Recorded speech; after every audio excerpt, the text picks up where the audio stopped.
Mga kwento ni Thelmo.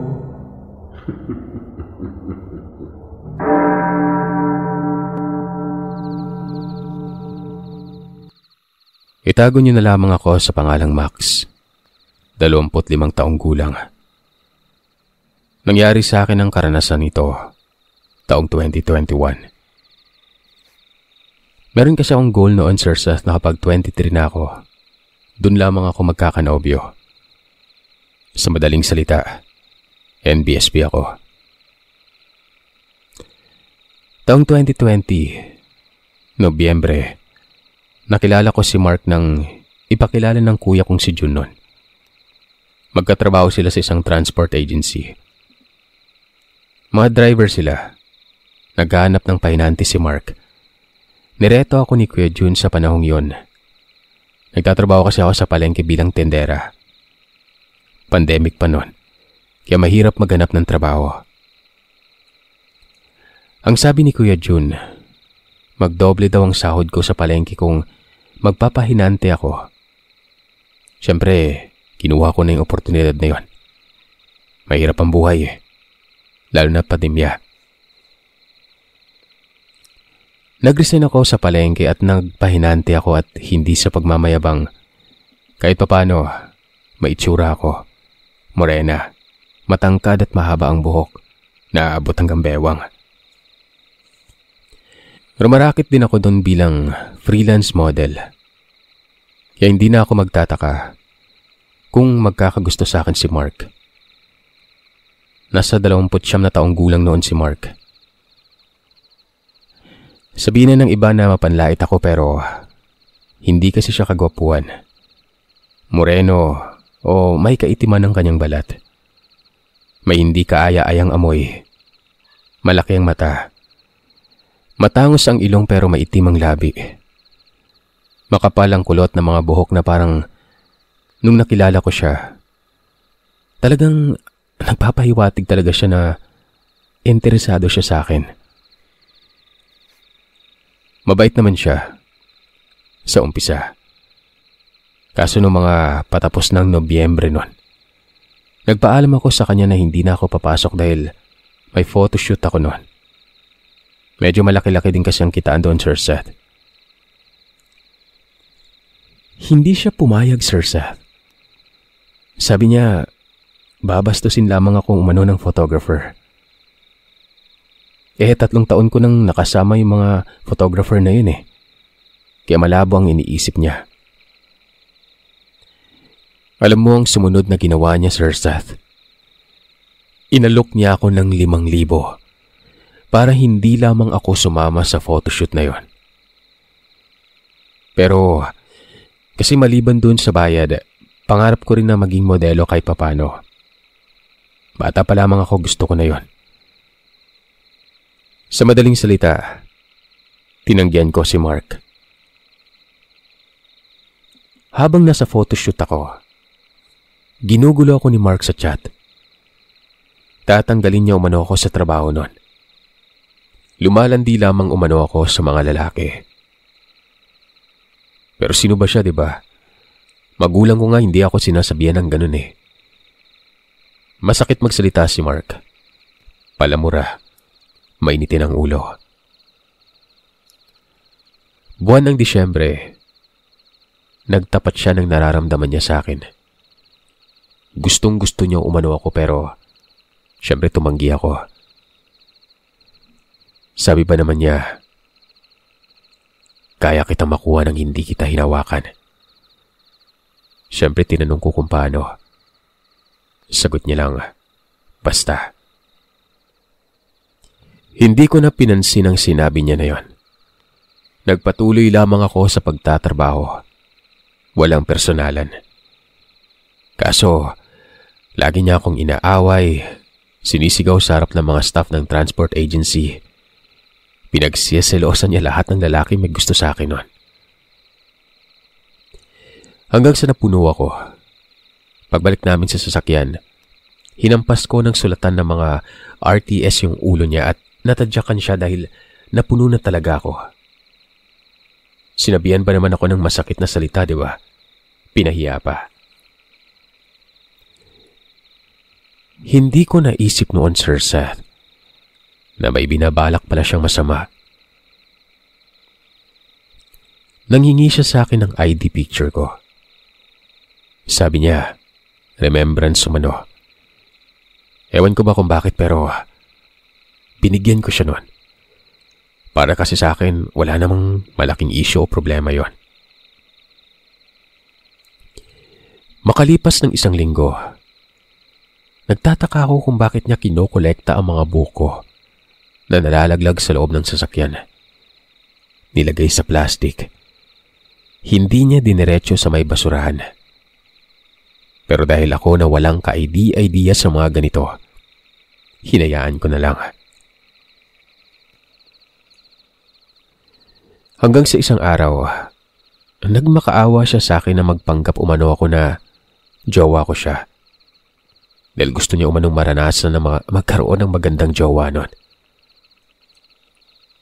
Ako naman, ewan ko din, hindi ko din maintindihan pero naawa ako sa kanya. Pumayag ako. Pinalabas namin kami hanggang sa matapos na yung araw na nagmamakaawa siya. Sabi niya, totohanin na umano namin yon. Siyempre umayaw na ako noon dahil hindi ko siya mahal. Natatakot ako pero alam mo yung takot na may halong awa. January 2021. Hindi ko maintindihan ang sarili ko na parang may tinik yung dibdib ko.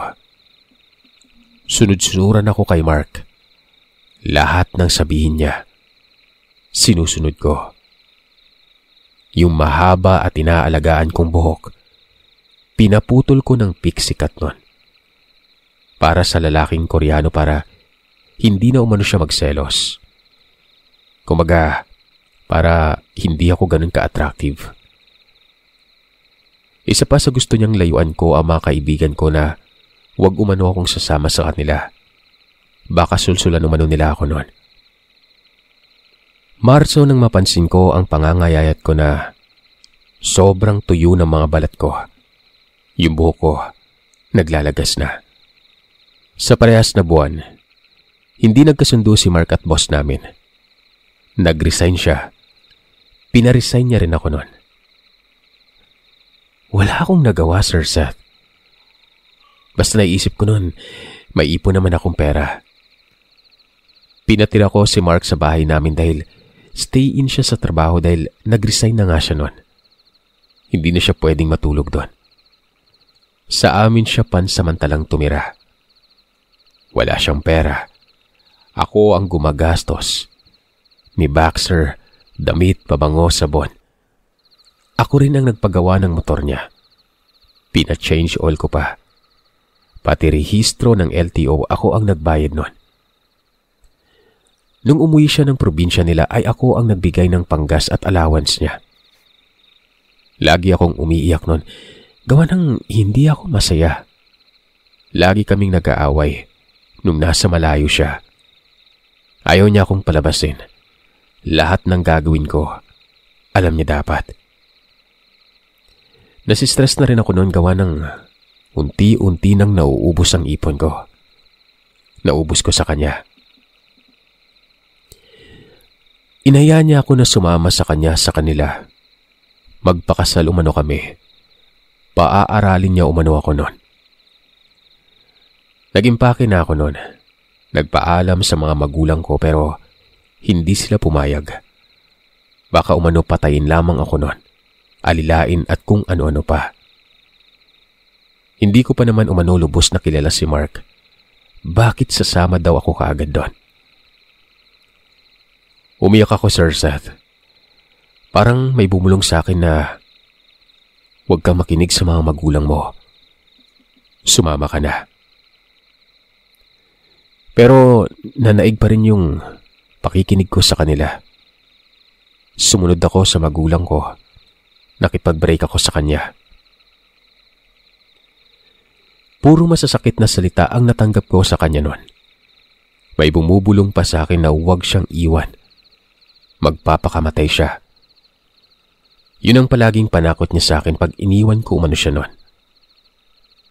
Tumagal kami ng 6 na buwan. Sobrang sakal na ako sa kanya. Hanggang sa napansin at nakita ng mga kaibigan ko ang nangyari noon. Tinulungan nila ako. Hiningi ang pangalan ko, pangalan ni Mark, at litrato. Papakontra umano nila kung sakaling may ginagawa ngang kakaibang kababalagan itong lalaking to. Nalata kasi nila na parang hindi na umano ako yung dating ako. Pinababayaan ko na umano ang sarili ko noon.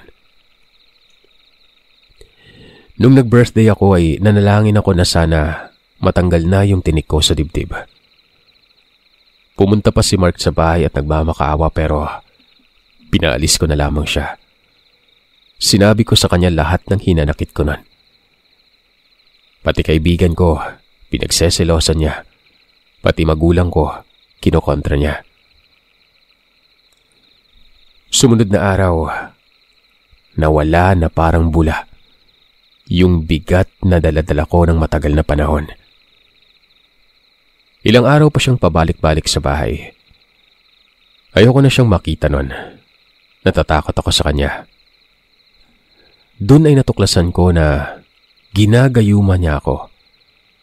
Napagtagpi-tagpi ko lahat simula nang sinabi niya na kaya niya akong makuha nang hindi niya ako nahahawakan. Yung litrato ko, yung buko. Nag-text pa siya sa akin noon na parang awa ko na umano at sumusuka na ng dugo ang nanay niya. Humingi pa siya ng tawad. May text din siya noon na subukan ko umanong mag-boyfriend at papatay niya ako, pati boyfriend ko. Doon na ako nagkaroon ng trauma. Nagpapanik attack ako. Nagpapasalamat ako sa mga kaibigan ko na hindi ako iniwan noon. Nanalangin talaga sila para bumalik ako sa dati. At nung pinatingnan nga nila ako, tama ang hinala nila na ginayuma ako noon. Buti na lang, hindi ko naibigay ang sarili ko sa kanya. Nalaman ko din na gumagamit siya ng pinagbabawal na gamot. At yung lugar nila, Sir Seth, lugar ng mga may alam sa panggagayuma at kulam. At ayon sa manggagamot na tumingin sa akin, ang nanay niya mismo ang tumatrabaho sa akin noon.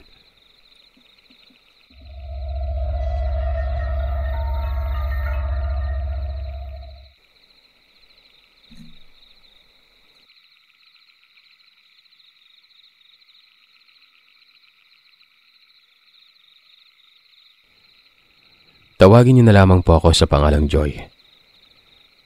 Parati akong nakikinig sa mga kwento niyo. Gusto ko ring ibahagi ang nakakatakot na karanasan ko na hanggang ngayon. Dala-dala ko pa. High school ako noon, first year, taong 2004, sa Bicol. 3 kaming magkakaibigan noon. Sa amin, may paniniwala na bawal kang humabol sa patay at pagkatapos ng libing, kailangan mong bumalik sa bahay ng namatay para maghugas ng kamay at paa na may mga halamang dahon na nakalagay sa tubig. Kung hindi ako nagkakamali nun, dahon ng kalamansi na nakalagay sa batya na may tubig nun. May kaklase ako noon na namatayan ng kapatid na sanggol. Sa wari ko ay nasa 1 taong gulang yon. Napagdesisyon na naman ng mga kaibigan ko na sina Eden at Gloria na pumunta sa kaklase namin na namatayan. Tiyempo na wala kaming klase. Last period naman ng hapon ay mga bandang 4:00. Pagdating namin sa bahay ng patay, wala na ito. Ang sabi ay nasa simbahan na ito. At dahil sa wala kaming alam sa kasabihan ay dumiretso kami sa simbahan, pati sa sementeryo. Sa makatwid, humabol kami sa patay. 5:00, takot din ako sa lolo ko dahil napaka-strikto. Nasa sementeryo pa kami noon. Kasalukuyang ipinapasok sa nitsyon niya at nag-iiyakan na lahat ng mga kamag-anak nito. Nasa gilid lamang ako noon. Sabi ko sa mga kaibigan ko kailangan ko nang umuwi gawa ng mag-aalas 5 na. Papagalitan na ako nila lolo kaya napagdesisyonan na namin na umuwi kahit hindi pa halos tapos yung libing noon. Dumiretso na kami sa mga kanya-kanyang bahay namin. Kinabukasan, ang kaibigan ko na si Gloria hindi nakapasok.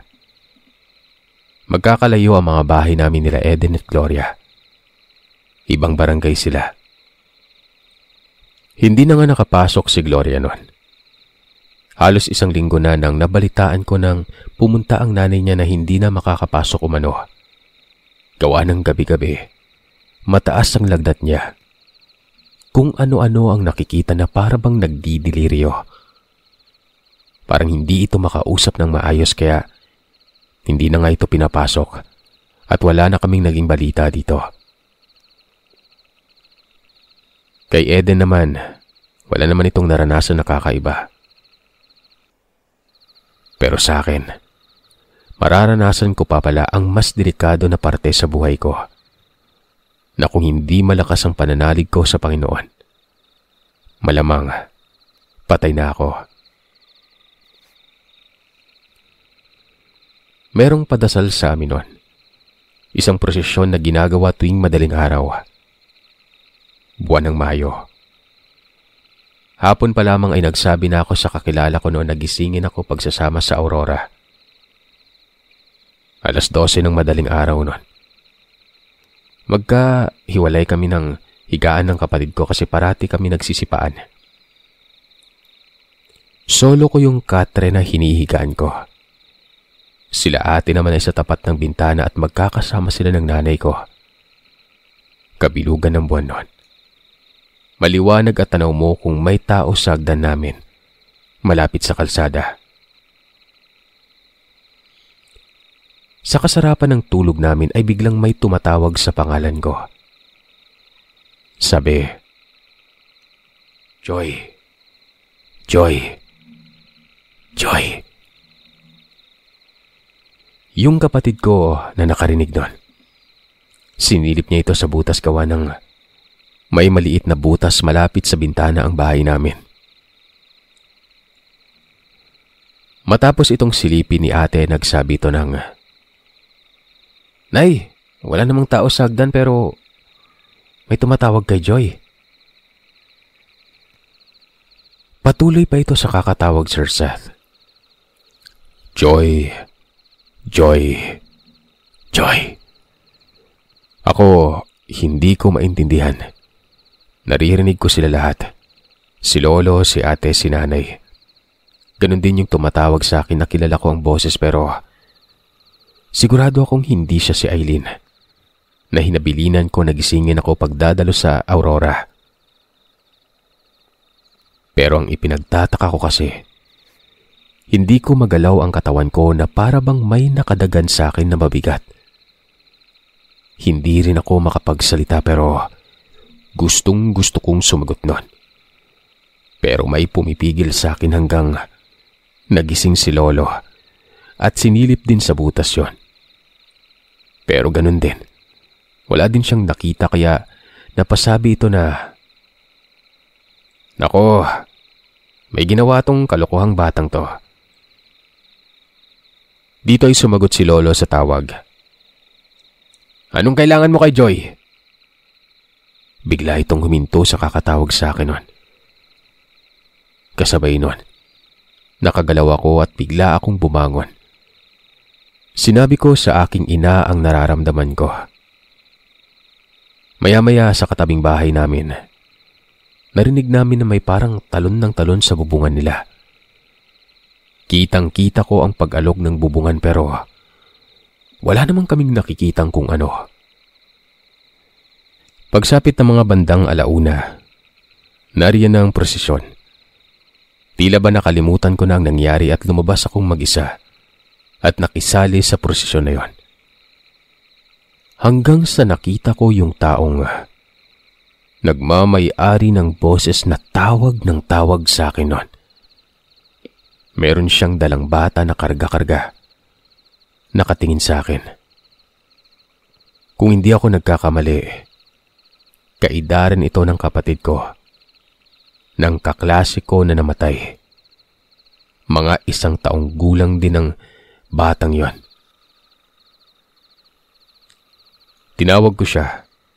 Sinubukan kong puntahan sa pila niya pero bawat punta ko sa pila, lumalayo ito. Hanggang sa nakapasok kami sa simbahan ay hindi ko na siya nakita noon.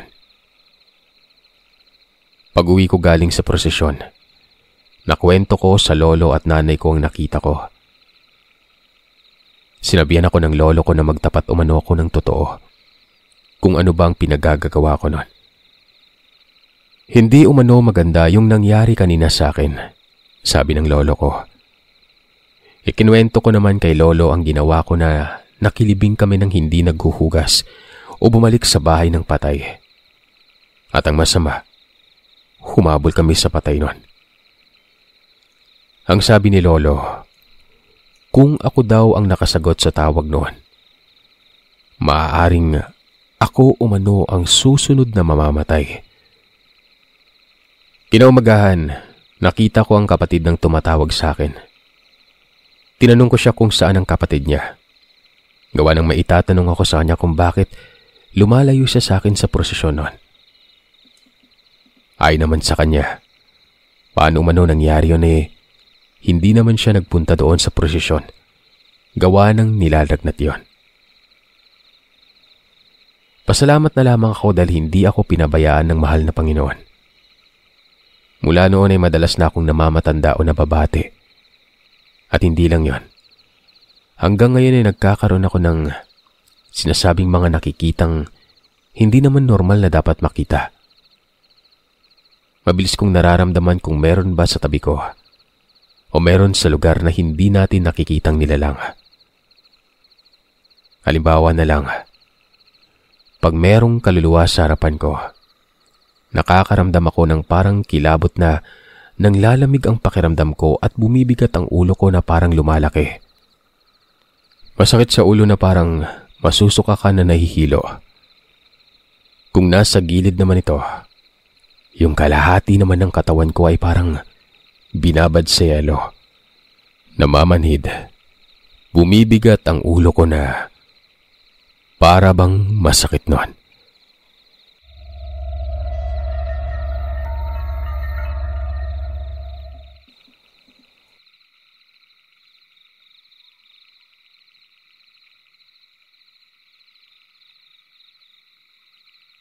Mapagpalang araw sa inyo, Sir Seth. Gusto ko lang ibahagi ang kwento ng aking ama na tawagin na lamang natin sa pangalang Ronaldo, nung kabataan niya. Sa pagkakatanda ko ay nasa 16 na taong gulang pa noong mga panahon na yon. Panganay siya sa 3 magkakapatid. Ang kanyang ina, tawagin na lamang natin sa pangalang Adelpa. Takot ito sa asawa. Lalo na kapag nakakainom ito ng alak dahil nakakapanakit ito.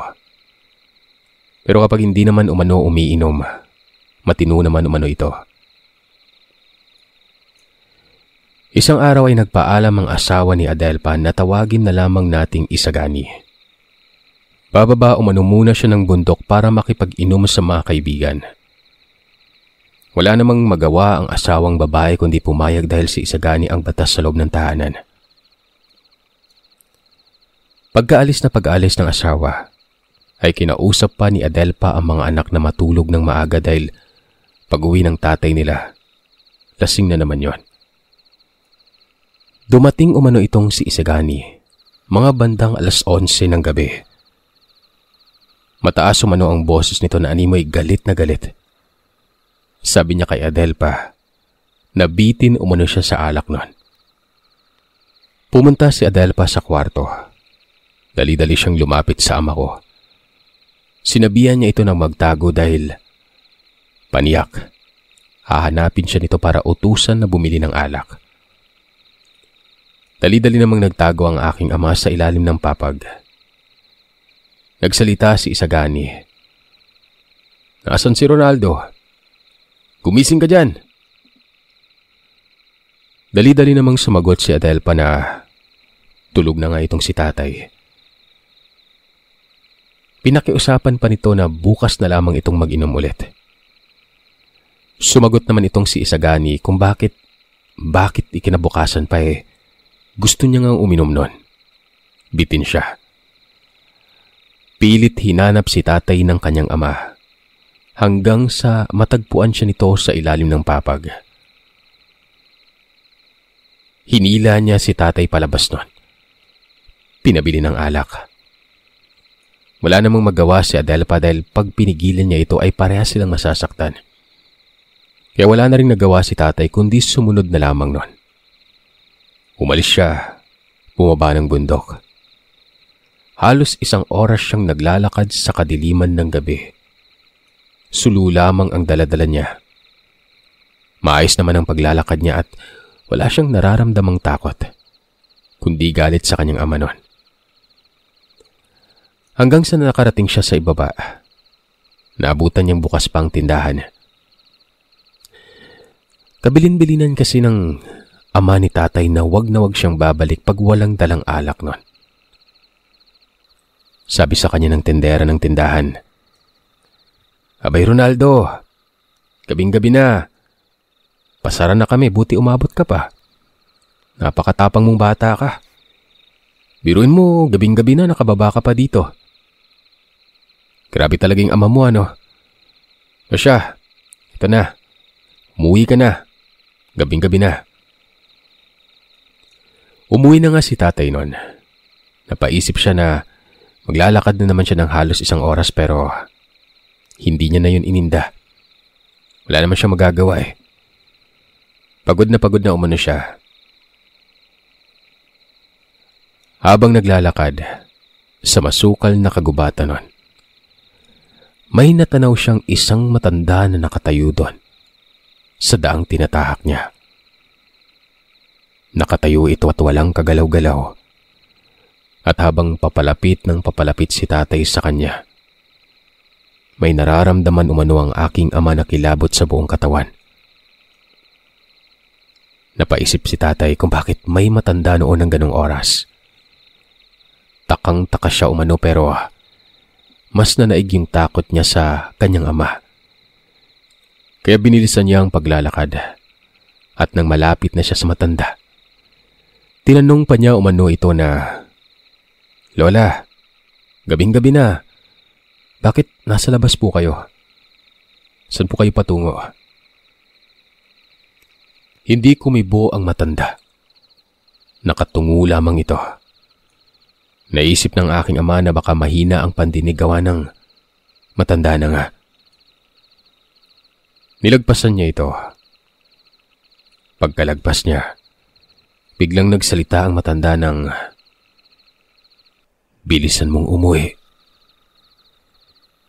Nilingon ni tatay ang matanda matapos sabihin yon.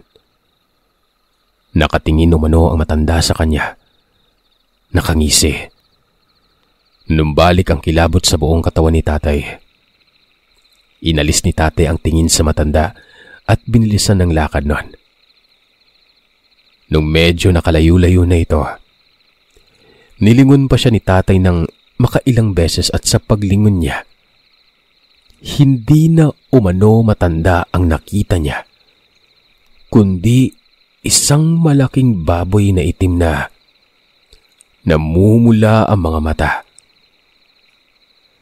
Kaya yung mabilis na lakad niya ay napalitan ng mabilis na takbo. Takot na takot siya. Dali-dali siyang tumakbo habang hinahabol siya ng malaking baboy ramo. Madapa-dapa siya nun. Iniwan niya na yung tsinelas niya dahil sa sobrang putik. Patuloy siyang tumakbo nang hindi binibitiwan ng alak na binili niya. Hanggang sa matanaw niya na ang bahay nila. Sa labas ng bahay, may papag na kawayan doon. Dali-daling pumasok si tatay sa ilalim ng papag na yun. Pilit niyang isinusuksok ang katawan niya sa kailal-ilaliman ng papag. Habang ang baboy na pagkalaki-laki, Sinusuwag niya ang papag na kahoy. Sumisigaw na rin si tatay noon ng tulong na may naghahabol nga sa kanyang nilalang. Narinig naman yun ni Lolo. Dali-dali itong lumabas sa bahay na may daladalang itak. Umamba si Esteban pero biglang tumakbo ng mabilis ang nilalang na yon sa loob ng kakahuyan. Mura ng mura noon si Esteban. Hinatak si tatay ng kanyang ama. Pinasok sa loob ng bahay. Nagsaboy naman ng asin si Adelfa sa loob at labas ng bahay. Grabe umano ang takot ni tatay ng mga araw na yon. Sa pagdaan ng panahon, nagkaroon na ng asawa at anak ang aking ama. Umalis na sila sa lugar. Palaging sinasabi sa akin ng ama ko na hindi umano siya naniniwala sa mga elemento pero sa aswang oo. Gawa ng naranasan niya mismo ito.